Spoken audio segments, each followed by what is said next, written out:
Hello class and welcome to ACLT 053 for week 7.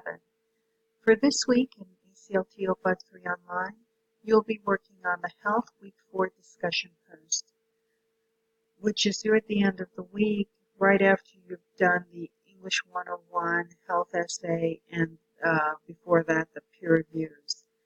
So for this Health Week 4 discussion post in ACLT 053 online, you'll be reflecting on the work you've done in English 101 for your English 101 health essay.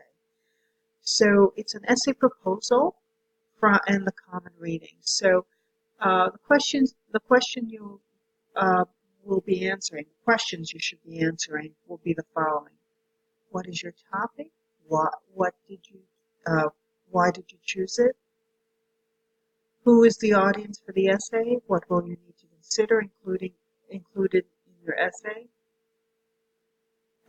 Which sources from the common readings will you need to support? What information do you need to find in your own experience or research to support your ideas?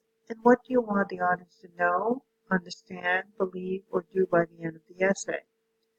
Of course, you'll need to organize your paragraphs into 2 to 3 paragraphs by topic, include at least 2 examples from the sources that you've used, and choose direct quotes or paraphrases. And don't forget to do your in-text citations if you paraphrase or quote.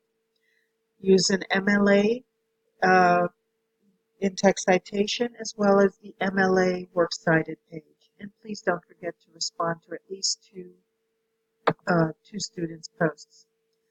After doing that, you'll be writing your weekly reflection. For this week, you're reflecting on all that you've learned in the Lumen resources, the skills and strategies you've gained from the readings, the videos, the course discussions, and you'll be responding in reference to what you think and what you used to think, how you connect, extend, and challenge your learning and understanding of the topic, what you see, think, and wonder, and so forth. And of course, after doing that response, you will also be responding to 2 other students' posts.